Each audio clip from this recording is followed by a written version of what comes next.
Going to university is a massive decision for every student.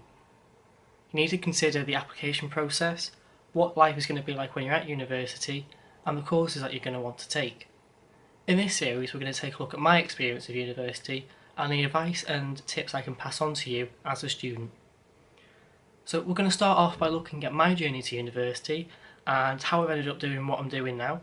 And it's not as simple as you might first think. I've been through many different changes along the way. So let's have a look. To understand my journey to university, we first of all have to look back at year 12. Now, year 12, obviously the first year of A-levels, and I decided I was taking biology, chemistry, physics and maths. Now, there was no other reason for this other than that's what I was good at. At GCSE level, I took history and geography, but they were not my strong suits. Writing essays and being descriptive. So obviously I enjoyed science and maths, so that's what I took at A-level. Now, going forward from here, I already decided that my path at university was going to be medicine. I really enjoyed the thought of going into medicine, and I actually wanted to be a surgeon. And I looked at everything. I looked at how long the course was going to be, what I wanted to specialise in. I knew what I wanted to be going into my A-levels. And that was actually quite a strong position because many people don't actually know what they want to be. However, things are never that simple, especially with me. So when I started my A-levels, I realised that they were a lot harder than GCSEs. And I knew that going in there, but I wasn't quite prepared for the step up it was going to be. And in particular, I was really worried about physics and biology. And obviously this didn't go well with medicine, because obviously biology is a key component in medicine. And so at this point I wasn't sure, my 100% medicine attitude was slowly going down and I was worried. I was getting all paranoid about me failing exams, and it wasn't even exam season. I hadn't even sat an exam yet and I was already worried about failing. I got to the Christmas break and I was pretty adamant I was going to drop out of my A-levels. I sat down, I discussed it with my family. I said, look, I'm not enjoying it. I don't enjoy what I'm doing at the moment. It's not what I thought it was. I want to drop out, I want to go down the other route of college and I want to do this course. It was a entrepreneurship course in Manchester, in Oldham. I went back to sixth form. I discussed the ideas around me still dropping out, and the teacher said, you're absolutely mad. You need to carry on with your A-levels. Once you've got your A-levels, the A-levels for life. And this is where now I realised that I do actually need my A-levels. So at this point now, I'm deciding to focus on my A-levels, and this is where the GCSE guys sort of dropped out. I wouldn't post every day anymore. I think I actually stopped posting for the majority of my A-levels from now. So I think for the next year and a half, the GCSE guide was very quiet. So I got back to my A-levels and I worked hard.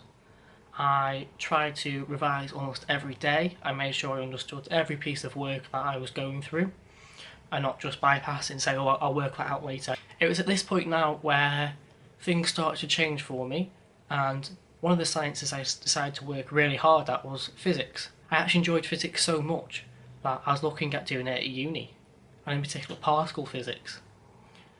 And the sixth one went on a trip to Lancaster University where we looked at a few set experiments there. We walked around the physics labs and I just loved it. I was like, this is me. I know what I want to do now.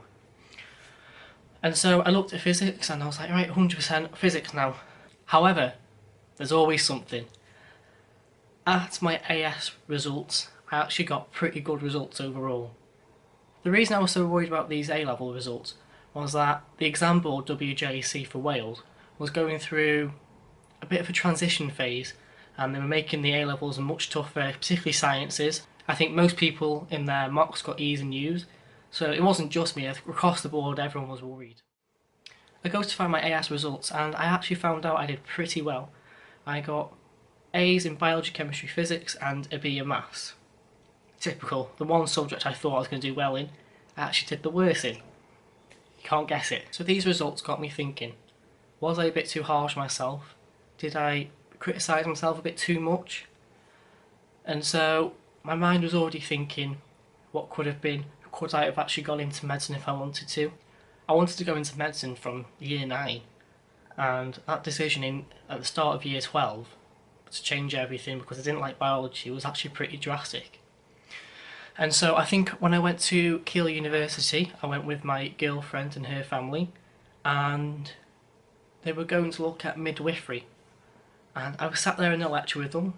They had a sort of welcome lecture thing, introducing them to the course if they wanted to apply or not. And I remember that sitting there looking at the presentation, and it just made something clicked, like, this is what I want to do.